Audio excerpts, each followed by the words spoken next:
നിലമ്പൂർ ഉപതെരഞ്ഞെടുപ്പിൽ UDF സ്ഥാനാർത്ഥി ആര്യാടൻ ഷൗക്കത്ത് വിജയിക്കും. രാഷ്ട്രീയമായ വിഷയങ്ങളാണ് UDF ഉയർത്തിയത്. സർക്കാരിന്റെ 9 വർഷത്തെ ഭരണത്തെ ജനങ്ങളുടെ കോടതിയിൽ വിചാരണ ചെയ്യാനാണ് UDF ശ്രമിച്ചതെന്ന് പ്രതിപക്ഷ നേതാവ് VD സതീശൻ. പിറവം തെരഞ്ഞെടുപ്പിന്റെ തൊട്ടു മുമ്പാണ് അദ്ദേഹം അത് പറഞ്ഞത്. ഇവിടെ അത് പറയില്ല. ഇവിടെ വേറെ കാര്യം മനസ്സിലായി. അപ്പൊ വർഗീയതയാണ് CPM-ന്റെ ട്രംപ് കാർഡ്. തുരുപ്പിച്ചിട്ട് അത് ഇറക്കുവാണ് എല്ലായിടത്തും, മാറി മാറി ഓരോ സ്ഥലത്തും സൗകര്യത്തിനനുസരിച്ച്. അത് നിലമ്പൂരിൽ വിലപ്പോവില്ല. കാരണം നിലമ്പൂരിൽ പൊളിറ്റിക്കൽ കൺവിക്ഷനുള്ള, രാഷ്ട്രീയ ബോധ്യമുള്ള ജനങ്ങളാണ്. അവരിത് തിരിച്ചറിയും. അതിന്റെ തിരിച്ചറിയും ഈ തെരഞ്ഞെടുപ്പ് ഫലത്തിൽ ഉറപ്പായി ഉണ്ടാവും. അവരെ ആഗ്രഹിക്കുന്നത് എന്താ? ഇത്തരം വിവാദങ്ങൾ എടുത്തിട്ട് ഈ സർക്കാരിനെതിരായിട്ടുള്ള വിഷയങ്ങൾ ചർച്ച ചെയ്യപ്പെടരുത്, പൊളിറ്റിക്കൽ അജണ്ടയിൽ ഉണ്ടാകരുത്. അതാണ് പൊളിറ്റിക്കൽ അജണ്ട. അതാണ് ഞങ്ങൾ കുടുംബയോഗങ്ങൾ വഴി, പൊതുയോഗങ്ങൾ വഴി, ഞങ്ങളുടെ സ്ക്വാഡ് വർക്കേഴ്സ് വഴി എല്ലാ വീട്ടിലും എത്തിച്ചിട്ടുണ്ട്. പിന്നെ എല്ലാ വീട്ടിലും ഈ സർക്കാരിന്റെ ദുർഭരണം കൊണ്ട് ഒരു ഇരയെങ്കിലും ഇല്ലാത്ത ഒരാളെങ്കിലും ഇല്ലാത്ത ഒരു വീടും ഇല്ല. അത് ചെല്ലുമ്പോൾ ഞങ്ങളുടെ ഫീഡ്ബാക്ക് അതാണ്. അത്രയും ദേഷ്യമാണ്. എങ്ങനെയെങ്കിലും ഇവരെ താഴെ ഇറക്കിയാൽ മതി എന്നാണ് സാധാരണക്കാരായ മനുഷ്യർ പറയുന്നത്. അതുകൊണ്ടാണ് ഞങ്ങൾ നല്ല ഭൂരിപക്ഷത്തിൽ വിജയിക്കും എന്നുള്ള ആത്മവിശ്വാസം ഞങ്ങൾ പ്രകടിപ്പിക്കുന്നത്.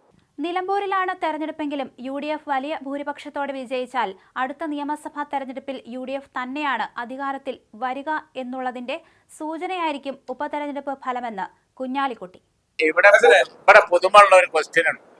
കാരണം ഒരുപാട് പ്രചരണങ്ങള് നിലമ്പൂരിൽ നടത്തി. ഈ പ്രചരണം പറഞ്ഞ ഒരുപാട് രാഷ്ട്രീയ വാഗ്ദാനങ്ങൾ ഇവിടെ ഉണ്ടായി. അത് ആർക്ക് സീരിയസ് ആയിട്ട് നടപ്പാക്കാൻ കഴിയും, ഞങ്ങൾക്ക് കഴിയും എന്ന് പറയാനാണ് ഞങ്ങൾ ഇന്ന് കൂട്ടായി ഇരുന്നത്. കാണുമ്പോ ഞങ്ങളെ കണ്ടിട്ട് നിങ്ങൾക്ക് അങ്ങനെ തോന്നുന്നില്ലേ? അതൊന്ന് കൊടുത്താൽ മതി. അതാണ് ഇന്നത്തെ വാർത്ത അതാണ്. അതേസമയം UDF പറഞ്ഞ രാഷ്ട്രീയത്തിനൊപ്പമാണ് നിലമ്പൂരിലെ ജനങ്ങൾ നിൽക്കുന്നത്. കാർഷിക മേഖല സമ്പൂർണ്ണമായി തകർന്നു. റബ്ബറിന് 250 രൂപയാക്കുമെന്ന പ്രകടന പത്രികയിലെ വാഗ്ദാനം ഈ സർക്കാർ മറന്നിരിക്കുകയാണെന്ന് സണ്ണി ജോസഫ് പറഞ്ഞു. അവർ കർഷകരെ അവഗണിക്കുകയാണ്. കാർഷിക മേഖലയുടെ തകർച്ച, വന്യമൃഗശല്യ കാര്യത്തിൽ ഈ സർക്കാരിന്റെ നിസ്സംഗത, ഈ സർക്കാരിന്റെ ആ വിഷയത്തോടുള്ള അവഗണന വളരെ പ്രകടമാണ്. ഞങ്ങൾ ഈ പ്രതിപക്ഷം കേരള നിയമസഭയിൽ ആ വിഷയം 4 അടിയന്തര പ്രമേയങ്ങൾ ഉന്നയിച്ചുകൊണ്ട് ഉയർത്താൻ വേണ്ടി ഞങ്ങൾ ശ്രമിച്ചു. വന്യമൃഗശല്യം കേരളത്തിൽ അതിരൂക്ഷമാണ്, നിലമ്പൂരിൽ അതിരൂക്ഷമാണെങ്കിൽ അത് ഗൗരവത്തിൽ ചർച്ച ചെയ്യേണ്ട കേരളത്തിന്റെ ഔദ്യോഗികമായ ജനപ്രതിനിധികളുടെ ഒരു വേദി നിയമസഭയായിരിക്കെ 4 അടിയന്തര പ്രമേയങ്ങളും ചർച്ചയ്ക്ക് എടുക്കേണ്ട, അതൊരു ഗൗരവമുള്ള വിഷയമല്ല എന്നാണ് ഗവൺമെന്റ് വാദിച്ചത്. അതിനെ തുടർന്ന് ആ പ്രമേയങ്ങൾ ചർച്ച ചെയ്തില്ല. ആശാ വർക്കർമാർക്ക് ഒരു 10 രൂപ കൂട്ടി കൊടുക്കാൻ ഗവൺമെന്റ് പൈസയില്ല. PSC ചെയർമാന്റെ ശമ്പളം 4,10,000-ആയും മുഖ്യമന്ത്രിയുടെ PR ഏജൻസിയുടെ ആനുകൂല്യങ്ങൾ അതും നല്ല രൂപത്തിൽ വർദ്ധിപ്പിക്കാനും ഗവൺമെന്റ് തയ്യാറായി. അപ്പൊ ആരുടെ കൂടെയാണ് സർക്കാർ നിൽക്കുന്നത് എന്ന് നിലമ്പൂരുകാർക്ക് നന്നായി മനസ്സിലാക്കാൻ കഴിയും.